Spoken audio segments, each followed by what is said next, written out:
ঠাকুরদাস মুখুজ্জের বয়স্কা স্ত্রী 7 দিনের জ্বরে মারা গেলেন। বৃদ্ধ মুখোপাধ্যায় মহাশয় ধানের কারবারে অতিশয় সঙ্গতিপন্ন। তার 4 ছেলে 3 মেয়ে। ছেলে মেয়েদের ছেলেপুলে হয়েছে। জামাইরা, প্রতিবেশীর দল, চাকর বাকর, সে যেন একটা উৎসব বেঁধে গেল। সমস্ত গ্রামের লোক ধুমধামের শবযাত্রা ভিড় করে দেখতে আসলো। মেয়েরা কাঁদতে কাঁদতে মায়ের 2 পায়ে গাঢ় করে আলতা এবং মাথায় ঘন করে সিঁদুর লেপে দিল। বধূরা কপাল চন্দনে চর্চিত করে বহুমূল্য বস্ত্রে শাশুড়ির দেহ ঢেকে আঁচল দিয়ে তার শেষ পদধূলি মুছে নিল। পুষ্পে পত্রে গন্ধে মাল্যে কলরবে মনে হলো না এ কোনো শোকের ব্যাপার। এ যেন বড় বাড়ির গৃহিণী 50 বছর পরে আর একবার নতুন করে তার স্বামী গৃহে যাত্রা করেছেন। বৃদ্ধ মুখোপাধ্যায় শান্ত মুখে তার চিরদিনের সঙ্গিনীকে শেষ বিদায় দিয়ে অলক্ষ্যে 2 ফোঁটা চোখের জল মুছে শোকার্ত কন্যা ও বধূগণকে সান্ত্বনা দিতে লাগলেন। প্রবল হরিধ্বনিতে প্রভাত আকাশ আলোড়িত করে সমস্ত গ্রাম সঙ্গে সঙ্গে চলল। আরেকটি গ্রামে একটু দূরে থেকে এই দলের সঙ্গী হল। সে কাঙালির মা। সে তার কুটির প্রাঙ্গণের গোটাকয়েক বেগুন তুলে এই পথে হেঁটে যাচ্ছিল। এই দৃশ্য দেখে আর নড়তে পারল না। রইল তার হাটে যাওয়া, রইল তার আঁচলে বেগুন বাঁধা। সে চোখের জল মুছতে মুছতে সকলের পেছনে শ্মশানে এসে উপস্থিত হল। গ্রামের এক প্রান্তে গরুর নদীর তীরে শ্মশান। সেখানে ভোরবেলায় কাঠের ভাঁড়, চন্দনের টুকরো, ঘি, মধু, ধূপ, ধুনো প্রভৃতি উপকরণ সঞ্চিত হয়েছিল। কাঙালির মা ছোট জাত, দুলের মেয়ে বলে কাছে যেতে সাহস পেল না। তফাতে একটু উঁচু ঢিপির মধ্যে দাঁড়িয়ে সমস্ত অন্ত্যেষ্টিক্রিয়া প্রথম থেকে শেষ পর্যন্ত উৎসুক আগ্রহে চোখ মেলে দেখতে লাগল। প্রশস্ত ও পর্যাপ্ত চিতার পরে যখন শবদেহ স্থাপন করা হলো, তখন তার রাঙা পা দুখানি দেখে তার 2 চোখ জুড়িয়ে গেল। ইচ্ছা হলো ছুটে গিয়ে এক বিন্দু আলতা মুছে নিয়ে মাথায় দেয়। বহু কণ্ঠের হরিধ্বনির সাথে পুত্রহস্তের মন্ত্রপুত অগ্নি যখন সংযোজিত হলো, তখন তার চোখ দিয়ে ঝরঝর করে জল পড়তে লাগলো। মনে মনে বারংবার বলতে লাগলো, ভাগ্যিবানী মা, তুমি স্বর্গে যাচ্ছ, আমাকেও আশীর্বাদ করে যাও। আমিও যেন এমনই কাঙালির হাতের আগুন পাই। ছেলের হাতের আগুন, সে তো সোজা কথা নয়। স্বামী, পুত্র, কন্যা, নাতি নাতনি, দাস দাসী, পরিজন সমস্ত সংসার উজ্জ্বল রেখে এই যে স্বর্গারোহণ দেখে তার বুক ফুলে ফুলে উঠতে লাগলো। এই সৌভাগ্যের সে যেন আর ইয়ত্তা করতে পারছিল না। সদ্য প্রজ্বলিত চিতার অজস্র ধোঁয়া নীল রঙের ছায়া ফেলে ঘুরে ঘুরে আকাশের দিকে উঠছিল। কাঙালির মা এর মধ্যে ছোট্ট একখানা রথের চেহারা যেন স্পষ্ট দেখতে পেল। গায়ে তার কত না ছবি আঁকা, চূড়ায় তার কত না লতা পাতা জড়ানো। ভিতরে কে যেন বসে আছে। মুখ তার চেনা যায় না, কিন্তু সিথিতে তার সিঁদুরের রেখা, পা দুটি আলতায় রাঙানো। উপর দিকে চেয়ে কাঙালির মায়ের 2 চোখে অশ্রুধারা বয়ে চলল। এমন সময় একটি বছর 14-15 ছেলে তার আঁচলে টান দিয়ে বলল, হেথায় তুই দাঁড়িয়ে আছিস মা? ভাত রাঁধবি নে? রাঁধবো ক্ষণ রে। দেখ দেখ বাবা, বামুন মা ওই রথে চড়ে স্বর্গে যাচ্ছে। কই? কিছুক্ষণ ভালো করে লক্ষ্য করে নিয়ে শেষে বলল, তুই খেপেছিস? ও তো ধুয়া। বেলা দুপুর বাজে, আমার খিদে পায় না বুঝি? বামনদের গিন্নি মরছে, তুই কেন কেঁদে মরিস মা? কাঙালির মার এতক্ষণে হুঁশ হলো। পরের জন্যে শ্মশানে দাঁড়িয়ে এইভাবে চোখের জল ফেলায় সে মনে মনে লজ্জা পেল। এমনকি ছেলের অকল্যাণের আশঙ্কায় মুহূর্তে চোখ মুছে ফেলে একটুখানি হাসবার চেষ্টা করে বলল, কাঁদবো কিসের জন্য রে? চোখে ধোঁ লেগেছে বই তো নয়। হ্যাঁ, ধো লেগেছে বই তো না, তুই কাঁদতেছিলি। ছেলের হাত ধরে ঘাটে নেমে নিজেও স্নান করল, কাঙালিকেও স্নান করিয়ে ঘরে ফিরল। শ্মশান সৎকারের শেষটুকু দেখা আর তার ভাগ্যে ঘটল না। সন্তানের নামকরণকালে পিতামাতার মূর্খতায় বিধাতা অন্তরিক্ষে থেকে অধিকাংশ সময় শুধু হেসেই ক্ষান্ত হন না, তীব্র প্রতিবাদ করেন। তাই তাদের সমস্ত জীবনটা তাদের নিজের নামগুলোকেই যেন আমরণ ভেঙিয়ে চলতে থাকে। কাঙালির মার জীবনের ইতিহাস ছোট, কিন্তু সেই ছোট্ট কাঙাল জীবনটুকু বিধাতার এই পরিহাসের দায় থেকে অব্যাহতি লাভ করেছিল। তাকে জন্ম দিয়ে মা মরে গেছিল। বাপ রাগ করে নাম দিল অভাগী। মা নেই, বাপ নদীতে মাছ ধরে বেড়ায়, তার না আছে দিন না আছে রাত। তবু যে কি করে ক্ষুদ্র অভাগী একদিন কাঙালির মা হয়ে বেঁচে রইল, সে এক বিস্ময়ের বস্তু। যার সাথে তার বিয়ে হলো তার নাম রসিক বাঘ। বাঘের অন্য বাঘিনী ছিল। তাকে নিয়ে সে গ্রামান্তরে উঠে গেল। অভাগী তার অভাগ্য ও শিশুপুত্র কাঙালিকে নিয়ে গ্রামেই পড়ে রইল। তার সেই কাঙালি বড় হয়ে আজ 15 পা দিয়েছে। সবে মাত্র বেতের কাজ শিখতে আরম্ভ করেছে। অভাগীর আশা হয়েছে আরও বছরখানেক তারা অভাগ্যের সাথে যুঝতে পারলে দুঃখ খুঁজবে। এই দুঃখ যে কি, যিনি দিয়েছেন তিনি ছাড়া আর কেউই জানেন না। কাঙালি পুকুর থেকে আছিয়ে এসে দেখল তার পাতের অবশিষ্ট খাবারটুকু মা একটা মাটির পাত্রে ঢেকে রাখছে। আশ্চর্য হয়ে জিজ্ঞাসা করল, তুই খেলি নে মা? বেলা গড়িয়ে গেছে বাবা, এখন আর খিদে নেই। না, খিদে নেই বই কি, কই দেখি তোর হাড়ি। এই ছলনায় কাঙালির মা বহুদিন কাঙালিকে ফাঁকি দিয়ে আসছে। সে হাড়ি দেখে তবে ছাড়ল। তাতে আর একজনের মতো ভাত ছিল। তখন সে প্রসন্ন মুখে মায়ের কোলে গিয়ে বসল। এই বয়সের ছেলে সচরাচর এরকম করে না, কিন্তু শিশুকাল থেকে বহুদিন পর্যন্ত সে রুগ্ন ছিল। তাই মায়ের কোল ছেড়ে বাইরের সঙ্গী সাথীদের সাথে মেশার সুযোগ পায়নি। এইখানে বসেই তাকে খেলাধুলোর স্বাদ মিটাতে হয়েছে। এক হাতে গলা জড়িয়ে মুখের ওপর মুখ রেখেই কাঙালি চমকে উঠে বলল, মা, তোর কাজে গরম কেন? তুই অমন রোদে দাঁড়িয়ে মরা পোড়ানো দেখতে গেলি? আর কেন আবার নিয়ে এলি? মরা পোড়ানো কি তুই? মা অতি ব্যস্ত হয়ে ছেলের মুখে হাত চাপা দিয়ে বলল, ছি বাবা, মরা পোড়ানো বলতে নেই, পাপ হয়। সতীলক্ষ্মী মা ঠাকুরন রথে করে স্বর্গে গেলে। তোর এক কথা মা, রথে চড়ে কেউ আবার স্বর্গে যায়? আমি যে চোখে দেখলাম কাঙালি, বামুন মা রথের উপরে বসে, তেনার রাঙা পা দুখানা যে সবাই চোখ মেলে দেখলে রে। সবাই দেখলে? সবাই দেখলে।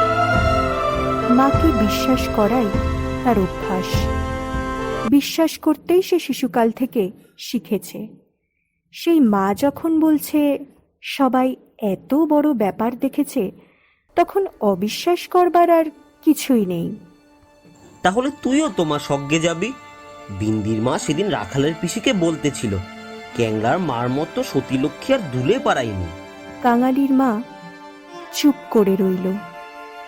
কাঙালি তেমনি ধীরে ধীরে বলল, বাবা যখন তোরে ছেড়ে দিলে তখন তোরে কত লোকে তো নিকে করতে সাদাসাদি করলে, কিন্তু তুই বললি না, বললি কাঙালি বাঁচলে আমার দুঃখ ঘুচবে, আবার নিকে করতে যাব কিসের জন্য? হ্যাঁ মা, তুই নিকে করলে আমি কোথায় থাকতুম? আমি হয়তো না খেতে পেয়ে এতদিনে কবে মরে যেতুম। মা ছেলেকে দুহাতে বুকে জড়িয়ে ধরল। সত্যি বলতে সেদিন তাকে এ পরামর্শ কম লোকে দেয়নি, এবং যখন সে কিছুতেই রাজি হলো না, তখন উৎপাত উপদ্রবও তার প্রতি কম হয়নি। সে কথা স্মরণ করে অভাগীর চোখ দিয়ে জল পড়তে লাগলো। ক্যাথাটা পেতে দেবো মা? শুবি? মা চুপ করে রইল। কাঙালি মাদুর পাতল, কাঁথা পাতল। মাচার উপর থেকে ছোট বালিশটি পেরে দিয়ে হাত ধরে তাকে বিছানায় টেনে নিয়ে যেতে যেতে মা বলল, কাঙালি, আজ তোর কাজে গিয়ে কাজ নেই। কাজ কামাই করার প্রস্তাব কাঙালির খুব ভালো লাগলো। জল পানি পয়সা দুটো তো তাহলে দেবে না মা? না দিকে, আয় তোকে রূপ কথা বলি। আর প্রলুব্ধ করতে হলো না। কাঙালি তখনই মায়ের বুক ঘেঁষে শুয়ে পড়ে বলল, বল তাহলে। রাজপুত্তুর, কোটাল পুত্তুর আর সেই পক্ষীরাজ। অভাগী রাজপুত্র, কোটালপুত্র আর পক্ষীরাজ ঘোড়ার কথা দিয়ে গল্প আরম্ভ করল। এই সকল তার পরের কাছে কতদিনের শোনা এবং কতদিনের বলা উপকথা। কিন্তু মুহূর্ত কয়েক পরে কোথায় গেল তার রাজপুত্র, আর কোথায় গেল তার কোটালপুত্র? সে এমন উপকথা শুরু করল যা পরের কাছে তার শেখা নয়, নিজের সৃষ্টি। জ্বর তার যত বাড়তে লাগলো, উষ্ণ রক্তস্রোত যত দ্রুত বেগে মস্তিষ্কে বইতে লাগলো, ততই যেন সে নতুন নতুন উপকথার ইন্দ্রজাল রচনা করতে লাগলো। তার বিরাম নেই, বিচ্ছেদ নেই। কাঙালির স্বল্প দেহ বারবার রোমাঞ্চিত হতে লাগলো। ভয়ে বিস্ময়ে পুলকে সে সজোরে মায়ের গলা জড়িয়ে তার বুকের মধ্যে যেন মিশে যেতে চাইল। বাইরে বেলা শেষ হলো, সূর্য অস্ত গেল। সন্ধ্যার ম্লান ছায়া গাঢ় হয়ে চরাচর ব্যক্ত করল, কিন্তু ঘরের মধ্যে আজ আর দীপ জ্বলল না। গৃহস্থের শেষ কর্তব্যটুকু শেষ করতেও কেউ উঠল না। নিবিড় অন্ধকারে কেবল রুগ্ন মায়ের অবাধ গুঞ্জন নিস্তব্ধ পুত্রের কানে সুধা বর্ষণ করে চলতে লাগলো। সেই শ্মশান ও শ্মশান যাত্রার কাহিনী, সেই রথ, সেই রাঙা পা দুটি, সেই তার স্বর্গে যাওয়া। কেমন করে শোকার্ত স্বামী শেষ পদধূলি দিয়ে কাঁদিয়ে বিদায় দিলেন, কি করে হরিধ্বনি দিয়ে ছেলেরা মাকে বহন করে নিয়ে গেল। তারপরে সন্তানের হাতের আগুন। সে আগুন তো আগুন নয় কাঙালি, সে তো হরি। তার আকাশ জোড়া ধুঁয়ো তো ধুঁয়ো নয় রে বাবা, সে তো স্বর্গের রথ। কাঙালি চরণ, বাবা আমার। কেন মা? তোর হাতের আগুন যদি পাই বাবা, বামুন মার মতো আমিও স্বর্গে যেতে পারবো। যা, বলতে নেই। মা সে কথা বোধ করি শুনতেও পেল না। তপ্ত নিঃশ্বাস ফেলে বলতে লাগলো, ছোট জাত বলে তখন কিন্তু কেউ ঘেন্না করতে পারবে না, দুঃখী বলে কেউ ঠেকিয়ে রাখতে পারবে না।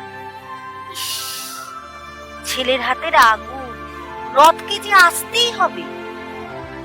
ছেলে মুখের ওপর মুখ রেখে ভাঙা কণ্ঠে বলল, বলিস নে মা, বলিস নে, আমার বড় ভয় করে।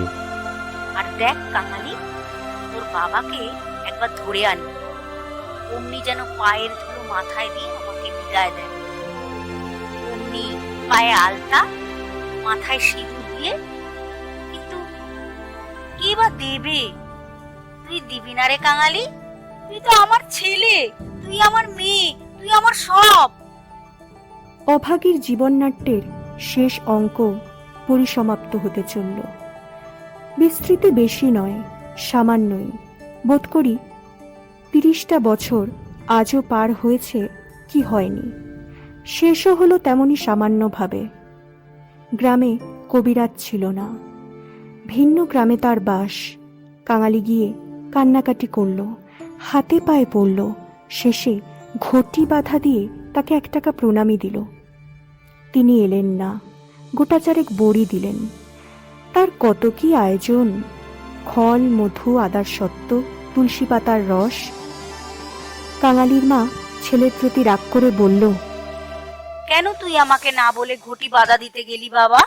হাত পেতে বড়িকটি গ্রহণ করে মাথায় ঠেকিয়ে উনানে ফেলে দিয়ে বলল, ভালো হইতো এতেই হব। বাগদি দুলের ঘরে কেউ কখনো ওষুধ খেয়ে বাঁচে না। দিন 2-3 এমনি গেল। প্রতিবেশীরা খবর পেয়ে দেখতে আসলো। যে যার মুষ্টিযোগ জানত। হরিণের শিং ঘষা জল, গেটে কড়ি পুড়িয়ে মধুতে ভরে খাওয়ানো ইত্যাদি অভ্যর্থ ওষুধের সন্ধান দিয়ে যে যার কাজে গেল। ছেলে মানুষ কাঙালি ব্যতিব্যস্ত হয়ে উঠতে মা তাকে কাছে টেনে নিয়ে বলল, ওবরেজের বড়িতে কিছু হলো না বাবা, আর ওদের ওষুধে কাজ হবে? আমি এমনি ভালো হব। তুই বড়ি তো খেলি নে মা, উনুনে ফেলে দিলি। এমনি কি কেউ সারে? আমি এমনি সেরে যাব। তার চেয়ে তুই দুটো ভাতে ভাত ফুটিয়ে নিয়ে খা দেখি, আমি চেয়ে দেখি। কাঙালি এই প্রথম অপটু হাতে ভাত রাঁধতে প্রবৃত্ত হলো। না পারল ফ্যান ঝাড়তে, না পারল ভালো করে ভাত বাড়তে। উনুন তাদের জ্বলে না, ভেতরে জল পড়ে ধোয়া হয়। ভাত ঢালতে গেলে চারদিকে ছড়িয়ে পড়ে। মায়ের চোখ ছল ছল করে এলো। নিচে একবার উঠবার চেষ্টা করলো, কিন্তু মাথা সোজা করতে পারল না। বিছানায় লুটিয়ে পড়ল। খাওয়া হয়ে গেলে ছেলেকে কাছে নিয়ে কি করে কি করতে হয় বিধিমতো উপদেশ দিতে গিয়ে তার ক্ষীণ কণ্ঠ থেমে গেল। চোখ দিয়ে কেবল অবিরল ধারায় জল পড়তে লাগলো। গ্রামে ঈশ্বর নাপিত নারী দেখতে জানত। পরদিন সকালে সে হাত দেখে তারই সামনে মুখ গম্ভীর করে দীর্ঘ নিঃশ্বাস ফেলল এবং মাথা নেড়ে উঠে গেল। কাঙালির মা এর অর্থ বুঝল, কিন্তু তার ভয় হলো না। সকলে চলে গেলে সে ছেলেকে বলল, একবার তাকে ডেকে আনতে পারিস বাবা? কাকে মা? ওই যে রে, ও গায়ে যে উঠে গেছে। বাবাকে? অভাগী চুপ করে রইল। সে আসবে কেন মা? অভাগীর নিজেরই যথেষ্ট সন্দেহ ছিল, তবুও আস্তে আস্তে বলল, গিয়ে বলিস, মা শুধু একটু তোমার পায়ের ধুলো চায়। সে তখনই যেতে উদ্যত হলে সে তার হাতটা ধরে বলল, একটু কাঁদা কাটা করিস বাবা, বলিস মা যাচ্ছে। ফেরবার পথে অমনি নাপতে বৌদির কাছ থেকে একটু আলতা চেয়ে আনিস কাঙালি। আমার নাম করে বললেই সে দেবে। আমাকে বড় ভালোবাসে। ভালো তাকে অনেকেই বাসত। জ্বর হওয়া অব্দি মায়ের মুখে সে এই কটা জিনিসের কথা এতবার এত রকম করে শুনেছে যে সে সেখান থেকে কাঁদতে কাঁদতে যাত্রা করল। পরদিন রসিক তুলের সময় মতো যখন এসে উপস্থিত হলো, তখন অভাগীর আর বড় জ্ঞান নেই। মুখের ওপর মরণের ছায়া পড়েছে। চোখের দৃষ্টি এ সংসারের কাজ সেরে কোথায় কোন অজানা দেশে চলে গেছে। মা গো, বাবা এসেছে, পায়ের ধুলো নেবেছে। মা হয়তো বুঝল, হয়তো বুঝল না। হয়তো বা তার গভীর সঞ্চিত বাসনা সংস্কারের মতো তার আচ্ছন্ন চেতনায় ঘা দিল। এই মৃত্যুপথযাত্রী তার অবশ বাহুখানি শয্যার বাইরে এগিয়ে হাত পাতল। রসিক হতবুদ্ধির মতো দাঁড়িয়ে রইল। পৃথিবীতে তারও পায়ের ধুলোর প্রয়োজন আছে, এও কেউ নাকি চাইতে পারে, তা তার কল্পনার অতীত। বিন্দির পিসি দাঁড়িয়েছিল। সে বলল, দাও বাবা, দাও একটু পায়ের ধুলো। রসিক অগ্রসর হল। জীবনে যে স্ত্রীকে সে ভালোবাসা দেয়নি, অসন বসন দেয়নি, কোনো খোঁজ খবর করেনি, মরণকালে তাকে সে শুধু একটু পায়ের ধুলো দিতে গিয়ে কেঁদে ফেলল। রাখালের মা বলল, এমন সতীলক্ষ্মী বামুন কায়তের ঘরে না জন্মে ও আমাদের দুলের ঘরে জন্মালো কেন? এইবার ওর একটু গতি করে দাও বাবা। বাংলার হাতের আগুনের লোভে ও যেন প্রাণটা দিলে। অভাগীর অভাগ্যের দেবতা অগোচরে বসে কি ভাবলেন জানি না, কিন্তু ছেলে মানুষ কাঙালির বুকে এ কথা যেন তীরের মতো বিঁধল। সেদিন দিনের বেলাটা কাটল, প্রথম রাত্রিটাও কাটল, কিন্তু প্রভাতের জন্য কাঙালির মা আর অপেক্ষা করতে পারল না। কি জানি এত ছোট জাতের জন্যেও স্বর্গে রথের ব্যবস্থা আছে কিনা, কিংবা অন্ধকারে পায়ে হেঁটেই তাদের রওনা হতে হয়। কিন্তু এটা বোঝা গেল রাত্রি শেষ না হতেই এ দুনিয়া সে ত্যাগ করেছে। কুটির প্রাঙ্গণে একটা বেলগাছ, একটা কুড়ুল চেয়ে এনে রসিক তাতে এক ঘা দিয়েছে কি দেয়নি, জমিদারের দারোয়ান কোথা থেকে ছুটে এসে তার গালে সশক্ত একটা চর কষিয়ে দিল। কুড়ুল কেড়ে নিয়ে বলল, এ তোর বাপের গাছ আছে নাকি বে? কাটতে লাগিয়ে দিয়েছিস? এটা কি পেয়েছিস তুই এখানে? রসিক গালে হাত বোলাতে লাগলো। কাঙালি কাঁদো কাঁদো হয়ে বলল, বাহ, এই যে আমার মায়ের হাতে পোতা গাছ দারোয়ানজি, বাবাকে খামোখা তুমি মারলে কেন? হিন্দুস্থানি দারোয়ান তাকেও একটা অশ্রাব্য গালি দিয়ে মারতে গেল, কিন্তু সে নাকি তার মায়ের মৃতদেহ স্পর্শ করে বসেছিল, তাই অশৌচের ভয়ে তার গায়ে হাত দিল না। হাঁকাহাঁকিতে একটা ভিড় জমে উঠল। কেউই অস্বীকার করল না যে বিনা অনুমতিতে রসিকের গাছ কাটতে যাওয়াটা ভালো হয়নি।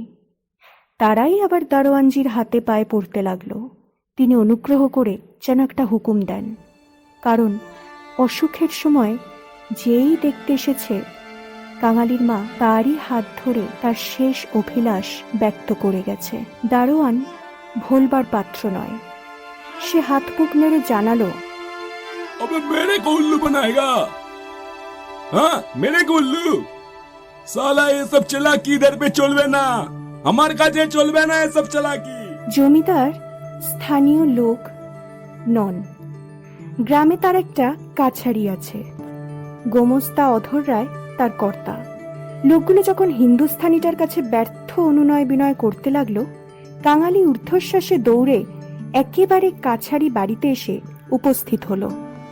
সে লোকের মুখে মুখে শুনেছিল পেয়াদারা ঘুষ নেয়। তার নিশ্চয়ই বিশ্বাস হলো অত বড় অসঙ্গত অত্যাচারের কথা যদি কর্তার কানে তুলতে পারে তো এর প্রতিবিধান না হয়ে পারে না। হায় রে অনভিজ্ঞ! বাংলাদেশের জমিদার ও তার কর্মচারীকে সে চিনত না। সদ্য মাতৃহীন বালক শোকে উত্তেজনায় উৎভ্রান্ত হয়ে একেবারে উপরে উঠে এসেছিল। অধর রায় সেইমাত্র সন্ধ্যাহ্নিক ও যৎসামান্য জলযোগে বাইরে এসেছিলেন। বিস্মিত ও ক্রুদ্ধ হয়ে বললেন, কে রে?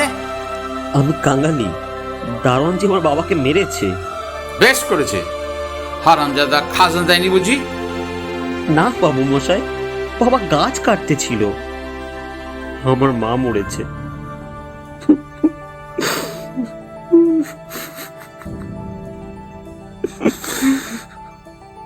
সকালবেলা এই কান্নাকাটিতে অধর অত্যন্ত বিরক্ত হলেন।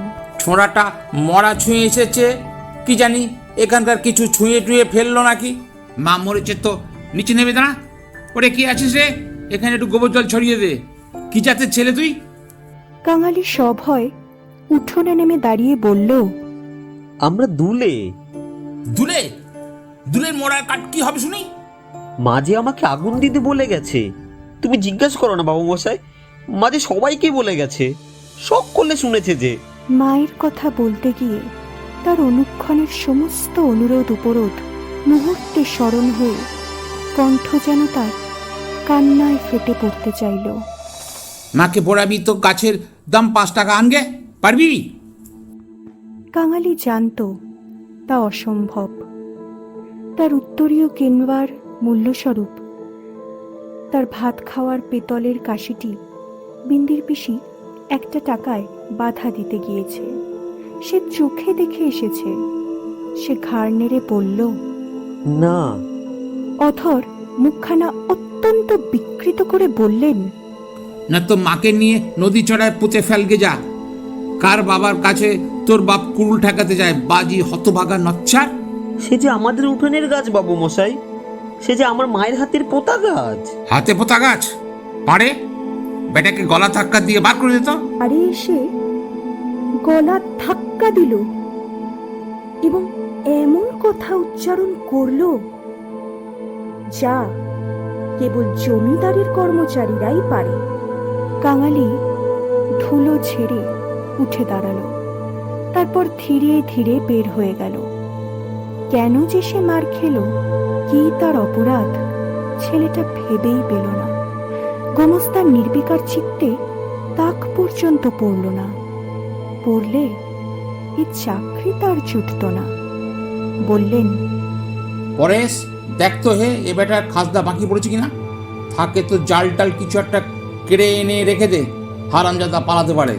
মুখুজ্জে বাড়িতে শ্রাদ্ধের দিন, মাঝে কেবল একটা দিন মাত্র বাকি। সমারোহের আয়োজন গৃহিণীর উপযুক্ত ভাবেই হচ্ছে। বৃদ্ধ ঠাকুরদাস নিজে তত্ত্বাবধান করে ফিরছিলেন। কাঙালি এসে তার সম্মুখে দাঁড়ালো, বলল, ঠাকুর মশাই, আমার মা মরে গেছে। তুই কে? কি চাস তুই? আমি কাঙালি। মা বলে গেছে তেনাকে আগুন দিতে। একটা দিগে না। কাছারির ব্যাপারটা ইতিমধ্যেই মুখে মুখে প্রচারিত হয়ে পড়েছিল। একজন বলল, ও বোধহয় একটা গাছ চায়। এই বলে সে ঘটনাটা প্রকাশ করে বলল।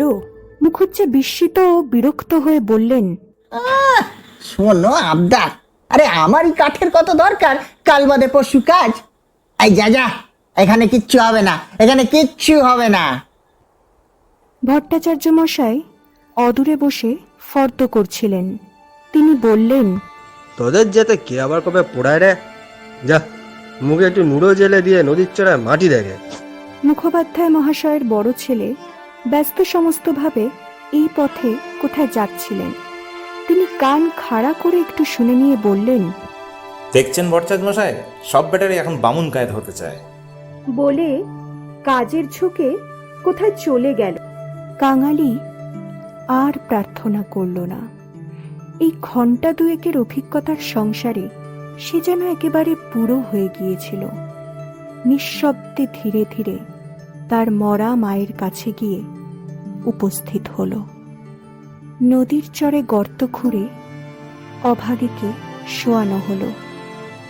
রাখালের মা কাঙালির হাতে একটা খড়ের আটি জেলে দিয়ে তার হাত ধরে মায়ের মুখে স্পর্শ করিয়ে ফেলে দিল। তারপরে সকলে মিলে মাটি চাপা দিয়ে কাঙালির মায়ের শেষ চিহ্ন বিলুপ্ত করে দিল। সবাই সকল কাজে ব্যস্ত, শুধু সেই পোড়া খড়ের আটি থেকে যে স্বল্প ধোঁয়াটুকু ঘুরে ঘুরে আকাশে উঠছিল তারই প্রতি পলকহীন চোখ পেতে কাঙালি ঊর্ধ্ব দৃষ্টে স্তব্ধ হয়ে চেয়ে থাকল। এতক্ষণ শুনলেন শরৎচন্দ্র চট্টোপাধ্যায়ের লেখা অভাগীর স্বর্গ। শরৎচন্দ্র চট্টোপাধ্যায়ের জন্ম হয় 1876 সালের 15 সেপ্টেম্বর। অনেক বাঙালি আজও তার উপন্যাসকে আঁকড়ে ধরে বেঁচে রয়েছেন। তার উল্লেখযোগ্য কিছু উপন্যাস হল দেবদাস, শ্রীকান্ত, চরিত্রহীন, পরিণীতা, শেষ প্রশ্ন, পথের দাবি ইত্যাদি। তার মৃত্যু হয় 1938 সালের।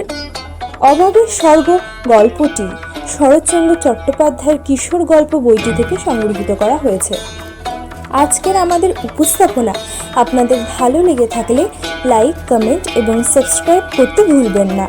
এরকম আরও কিছু উপস্থাপনা নিয়ে আমরা খুব শীঘ্রই হাজির হব।